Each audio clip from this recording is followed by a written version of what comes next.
we close our eyes and think really hard about the most useful application of AI within the crypto context, then I'd bet good money that you would say one of two things. A Claude Mythos-type model that roams around fixing security holes and plugging attack vectors across all major chains, protocols, and DeFi smart contracts would be cool, I guess. Or perhaps some kind of autonomous AI agent that can go out into chain space and make you money, without all the soul-crushing mental load that comes with trying to squeeze out every ounce of potential profit at all times with our squishy human brains. But for that to be possible, first we need AI models that can actually trade crypto effectively. So, can the models that we do have right now actually buy low and sell high? Well, it depends. I'm your host David Canellis, and this is The Breakdown. Let's get to it.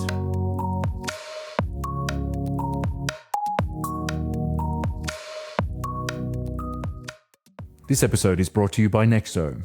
Step into a new era of digital wealth. Earn interest on your digital assets, borrow against them without selling, and trade all in one platform. Get started at nexo.com/breakdown. Nothing said on The Breakdown is a recommendation to buy or sell securities or tokens. This podcast is for informational purposes only, and any views expressed by anyone on the show are opinions, not financial advice. Hosts and guests may hold positions in the company's funds or projects discussed. First off, it's worth making it clear that AI trading is not some totally unprecedented thing. Markets have been automating decision-making and judgment for decades. That began with the execution layer being automated at scale in the early 1990s. Before that, many trades were typically handled via open outcry floor trading. That's the classic image of stockbrokers yelling orders across the New York Stock Exchange trading floor and over telephones to brokers. Okay, one moment. Cable Dresdner, Frankfurt. Dir wahrscheinlich nicht so toll werden. Zurich, 23, Citibank. Or that's effectively manual execution, and orders were often matched in person with much slower settlement compared to today's systems. And already right now, markets are generating massive streams of price, quote, and order book data, and computers consume and analyze that data in real time to help participants respond to developments super quickly. Sophisticated algorithms operate at microsecond or nanosecond timescales, and funds have done the same thing. Renaissance Technologies is probably the greatest example of that, with Jim Simon's Medallion Fund widely regarded as one of the most successful systematic trading operations ever built. From what we know, Medallion, a quant hedge fund, used massive data analysis, pattern finding, and very large numbers of short-term trades to profit on market inefficiencies, and its tiny statistical edges compounded repeatedly rather than a big few discretionary bets. That resulted in 66% annual returns before fees and 39% without fees over a 30-year stretch from 1988 to 2018. Overall, it made more than $100 billion on its trading alone. So we already know that software can trade really well, but it's not like Renaissance's tech is available to your average trader. So the interesting question right now is whether consumer-grade AI models that are widely accessible to everyone can serve as a genuinely new layer on top of the existing algorithmic trading functionalities that people have been using and building upon for decades. And I think the answer is probably yes. Classic algos were typically engineered to be quite narrow in their capabilities, engineered like machinery with very explicit instructions, like executing orders proportionally to historical volume patterns to achieve a certain average price. It's a very code-centric way of thinking about automating decision-making based on past data. LLM-based systems are obviously different because they work through language and can be sort of molded into having particular characteristics and preferences to maximize attentiveness to particular strategies depending on the context. They can consume messy text and loads of data, take actions, and then even generate explanations for the things that they do. LLMs can now coordinate different tools as well, and all that amounts to a new way to automate decision-making and trading, which used to be quite rigid, into something much more flexible and quote-unquote smart. But obviously, potential is a lot different to real-world capability, and so far we've had two big public attempts at figuring out whether the current crop of AI models can trade crypto for profit. The most recent edition of Alpha Arena, which ran over a few weeks late last year, pitted a half dozen or so models against each other using the exact same prompt. The idea was to benchmark autonomous models by letting them margin trade real markets with no human intervention. All models received the same data feed and access conditions with the objective to maximize returns. In the end, only two models were ahead, with GPT 5.1 winning with 9% on an $888 total P&L. And after that, the field fell off dramatically. Claude Sonnet 4.5 and Gemini 3 Pro lost more than half of their money, and overall you would say that the models overtraded, making hundreds of trades across a 3-week period, so a lot of the money was lost to fees. The experiment was fairly brutal considering the leverage component, and really the winners only just survived thanks to a minority of big trades that paid off enough to offset the bad ones. And now we have Virtual's protocol, which has really turned those experiments over to the public with Degen Claw, a $100,000 USDC weekly trading arena that lets AI agents loose on hyperliquid perps. For years, I was a terrible trader. I would buy tops and sell bottoms. Then I started using AI agents with Starchild. It only took one click, and then I found myself winning trading competitions. Degen Claw already has about 180 agents live, and some have done quite well. Fat Tiger in particular is up a few $1,000s on 15% returns, while others have earned less by dollar amount but more by percentage returns, upwards of 51%. But even inside the top 20, there are agents with negative raw P&L. To dig into how Degen Claw works and what Virtuals is seeing in the wild, I recently caught up with Virtuals co-founder Weekee Tiew. Here's what we spoke about. Step into a new era of digital wealth with Nexo, the premier digital assets wealth platform. Earn interest on your digital assets, borrow against them without selling, trade a wide range of cryptocurrencies, all in one place. Nexo is now available again in the US with an evolved product suite tailored to today's market. For a limited time, new US clients can unlock 30 days of exclusive Wealth Club Premier benefits, including enhanced interest rates, reduced borrowing costs, and up to 0.5% crypto cashback on trades. Get started today at nexo.com/breakdown. As always, investments in blockchain technology involve risk. Terms and conditions apply. Do your own research. With me is Virtuals Protocol co-founder Weekee. Thank you so much for joining us today, man.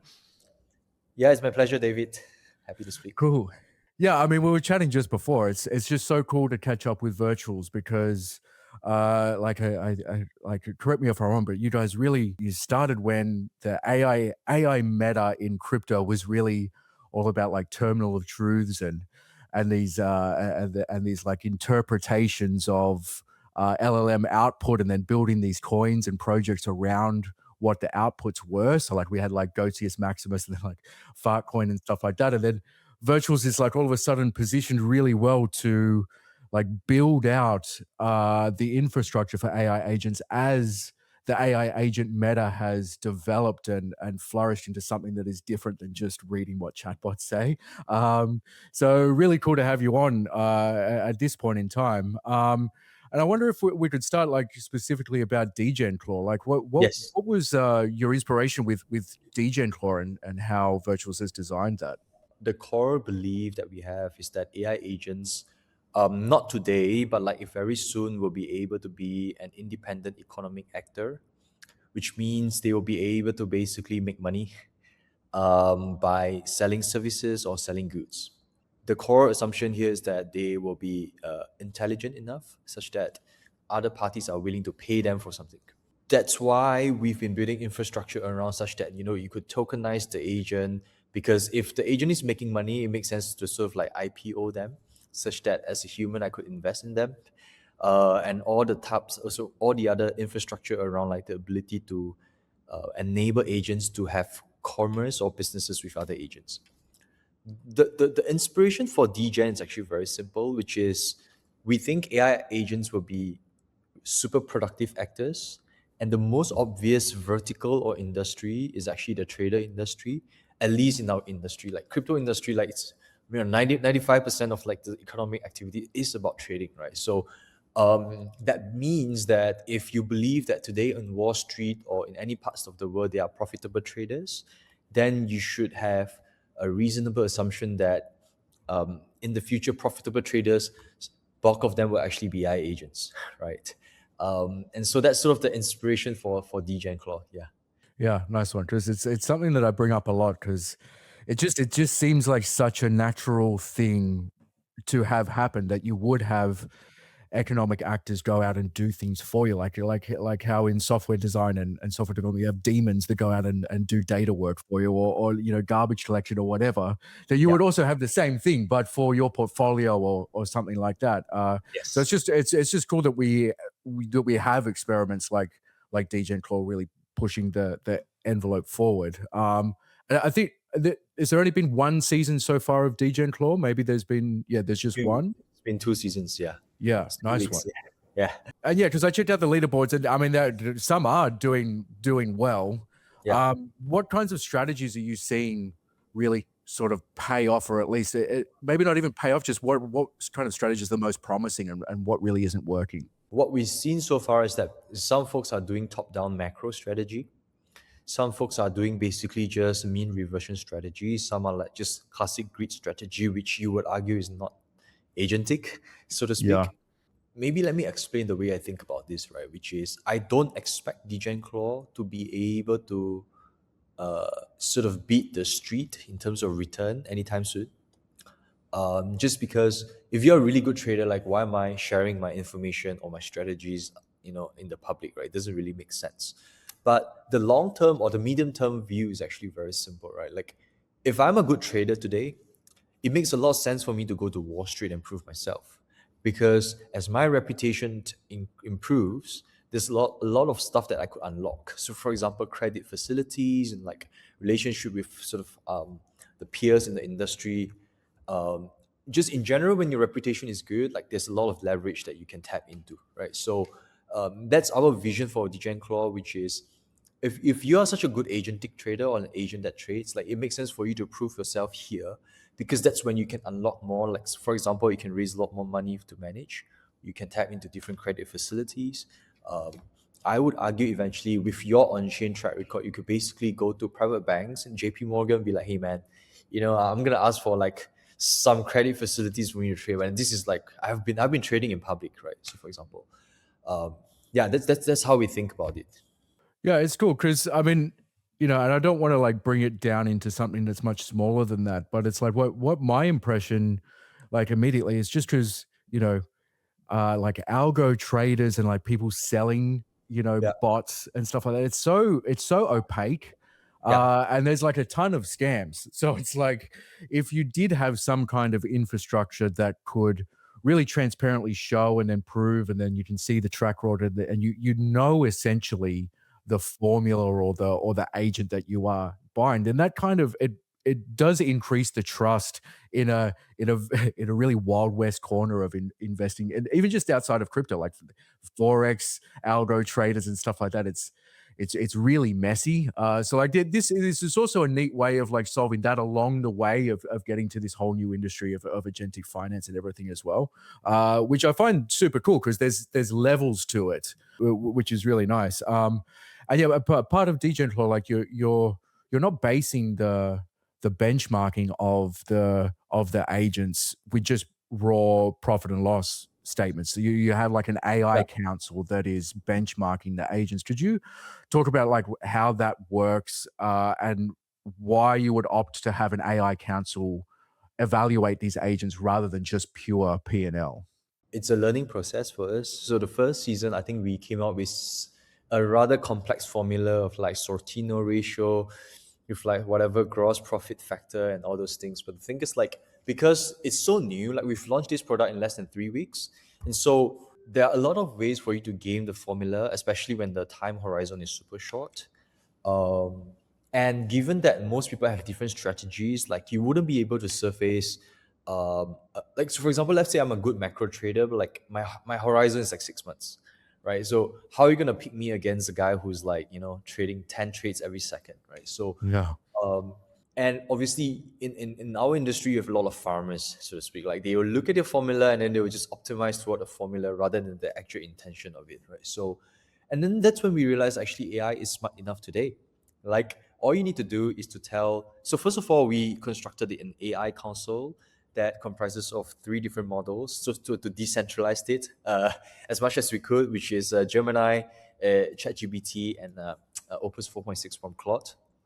And the prompt is very simple, which is if you were to entrust 100,000 USD to 10 traders based on whatever you know on their on-chain trading performance, who would you pick and what's the rationale? That's it, right? Like as simple as possible, right? And so interestingly, like they sort of just converge into the 10 list, 10 winners in the list. And so far, I think the participants are actually very happy with the results. So first of all, they don't really question the almighty God of AI. And second is that the rationale of selection is actually pretty convincing.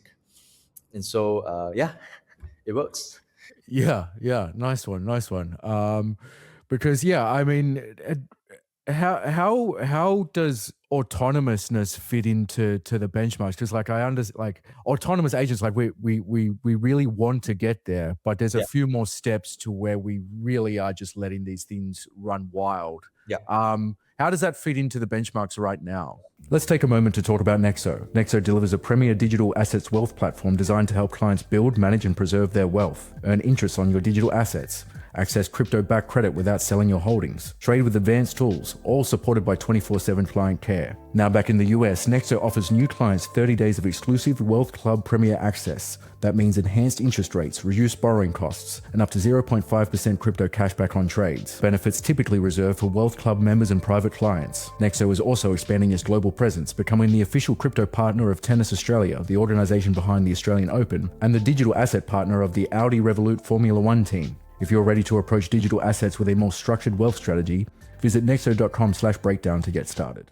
As always, investments in blockchain technology involve risk. Terms and conditions apply. Do your own research.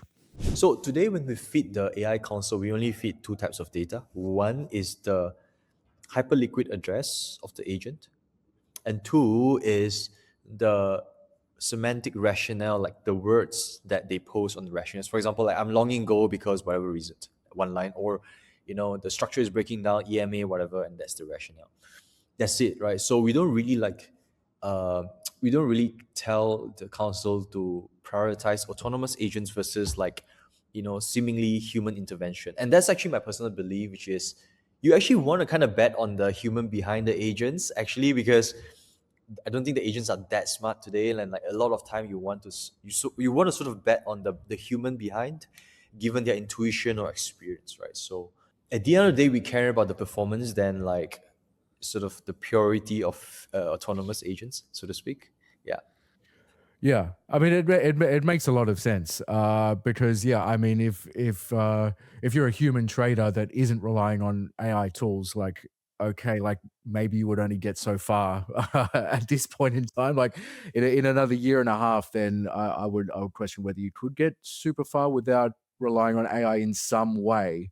But you do kind of want a mixture of it, like a trading cyborg almost.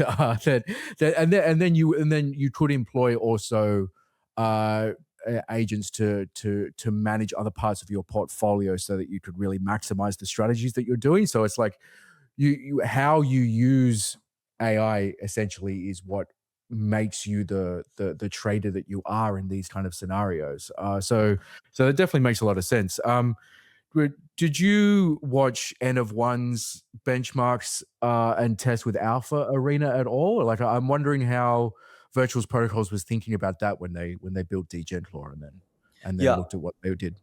That's the fundamental thinking here, right? Which is, I mean, the N of One, like, I suppose their single premise is that the generalized model will just be so smart one day that they'll just beat the street, which I think doesn't really make sense to me. And so the way I think about it then is like you basically prefer human intervention, or rather the different prompt that human utilize these generalized models, right?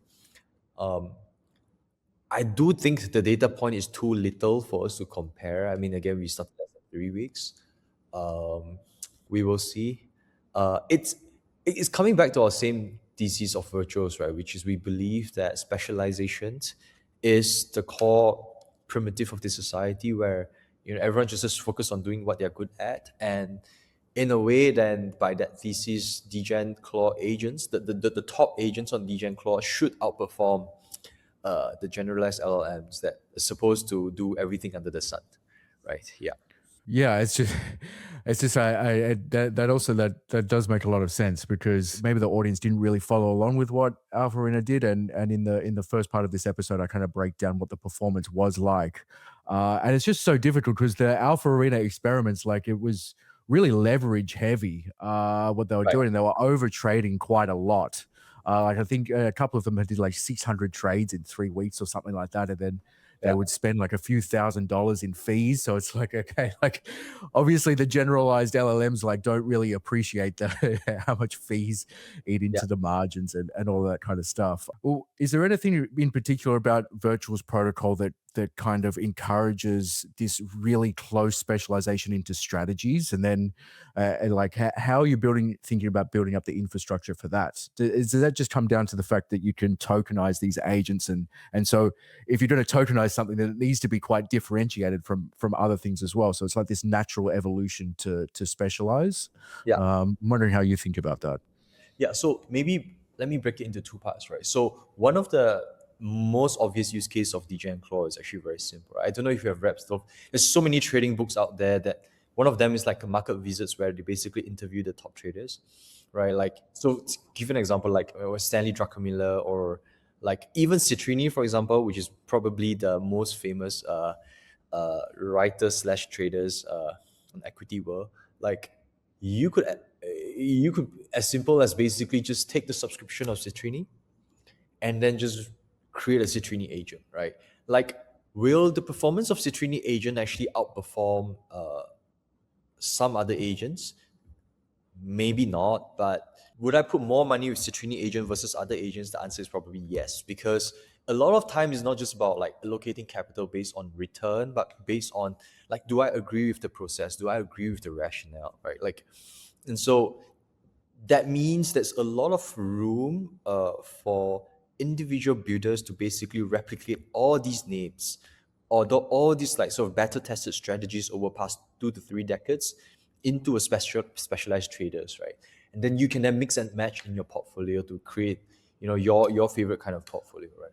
Now, because of that sort of specialization of different things, now it makes a lot of sense for us to tokenize all of them, right? Now, Virtus is not just purely a tokenization launchpad, although we are probably known to be like only a launchpad. I think we are super proud to be a launchpad, but also been building an agent commerce protocol that allows agents to basically transact with each other. And just to give you some data points, right? Like, I think we have facilitated more than $500 million of value between agents, and more than $4 million USD of agent revenue just by providing services to each other, right? The other angle that we've been trying to think about is also like sort of equipping them with we call it economy OS, which is like credit cards, email, and because for example, like if you have your OpenClaw or like Hermes agent these days, like, you know, to create emails for them, to create credit cards for them is actually a pain in the ass, right? So we want to give all these tools to the agents, and now instantly these agents, on top of just having a super smart brain, they have money, which is agent wallet, agent email, agent credit cards to now access the world. So it's actually a very consistent thinking throughout for the past 2 years for us, and we've been basically just built towards the same direction. Yeah, super cool. The thing about building up a portfolio weighted to different strategies being executed by different agents, I find that super interesting. That's I really am looking forward to seeing that develop. David, just to add on this point, like, Yeah, I mean, copy trading has been around for so long, for right? sure. Like the thing is, like, sometimes it's not about the return. It's like, as a trader, like, we want to know the process, we want to learn so that we can replicate ourselves, right? And so rationale, I would argue, is as important as just pure P&L exhibited by the traders or the agents, right? Yeah, I mean, it's just funny because it's like you are like it even just judging straight on P&L, like that is the simplest way, and obviously like everyone is just trying to make money, so you do just want to do the things that make the money. Like I totally get that, but at the same time, like there is risk and there is like payoff, and you know, you could bet on a strategy that has a 10% chance of winning, but if it doesn't win, like that doesn't invalidate the strategy exactly. It's just that the world did not allow that thing to happen because all these different conditions weren't met. So yeah, it is kind of defeatist to only judge something on pure P&L, and I suppose there's another way of like figuring out a way through that that makes a lot of sense. But yeah, I totally get where you're coming from. So what have you seen from the public arena? Like there's only been 1 season or 2 seasons. So like, but what have you seen that makes you the most bullish about the long-term development of AI agents in crypto and trading? Yeah, the longer I spend time in this sort of AIX crypto industry, the more convinced I am that they are like sort of the best partners for each other, so to speak. Like, just because AI agents are just so powerful and capable, but the traditional finance world are so annoyingly like cumbersome to use, right? Like, so, and the more time you spend sort of trying to marry these both parties of like AI and crypto, you realize that the productivity of AI agents will just be 100x or 1000x versus just forcing them to only use like TradFi. Like, can you imagine like giving AI agents your interactive broker account?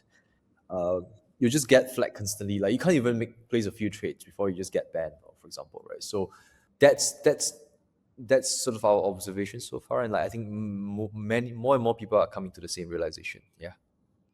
Yeah, it's cool because I mean, and it's just where my mind goes because there are somewhat like there's not exactly the same types of experiments because I think only really crypto can make something like Degen Claw happen, Yeah. and also even Virtual's protocol in general. But you do have experiments trying to figure it out for equities as well. Like I think there's something called the Claude portfolios that is like trading equities with AI agents in somewhat of a similar manner. But of course, like there's all these bottlenecks, and it's so it is so cool because it's like it seems as though crypto in general is like moving towards being a test bed for TradFi. Yeah.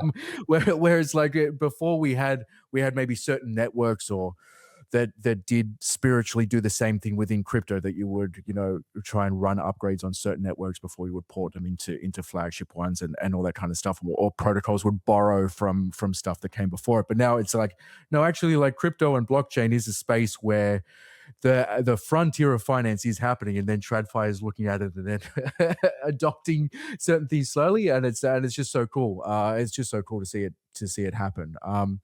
So, and I'm wondering, like, I mean, I know that it is really early days, but I'm just curious, like, what you see LLMs and AI agents being able to do that a good quant team can't do or like hasn't been able to do over the past few decades. Yeah, I mean, I don't think it's about replacement here, but rather like just reinforcement. So I'm sure a good quant team has to be utilizing AI agents these days, or AI Exactly.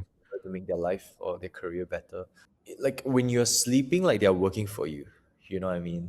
And like these days, even for Degen Claw, what we're doing is that we have spun out like around 20 different archetypes of traders um, to use Degen Claw and to tell us like where it makes sense or it does not make sense, right? So that from there we can either tweak the UX or sort of tweak the mechanism, the incentive mechanism. Um, so back then, in order to sort of have market research and growth, you probably need like 1 month at a minimum to implement. Like this thing now happens overnight, right? And things break all the time still because we are technically vibe coding, but like it's something that we have to just bite and do it. Yeah. It's just so natural. It's just so natural to be cooking like that in crypto. I mean, not even just in crypto, just in finance in general. It's just so cool that the horizon is shrinking in terms of having an idea and then actioning it and then tweaking it, and that has to compound over time, which is super cool. So yeah, with that in mind, like, what's your ultimate bull case? Because I mean, because this is almost separate than agentic commerce, and I know that obviously Virtual's protocol is building a lot of infrastructure to allow agents to transact with one another and do all of that stuff. And then when I think about what crypto could be, or what what it could be in 3 or 5 years, when you do have so many AI agents going and paying for stuff, and e-commerce changes and data consumption changes and all of that stuff. But like specifically about trading, AI agents going out and trading, like if what does your world look like in 3 to 5 years if okay, AI agents can go and trade, people do trust them to manage their portfolios, like is most of trading done by AI agents? Like how are you thinking about the ultimate bull case here?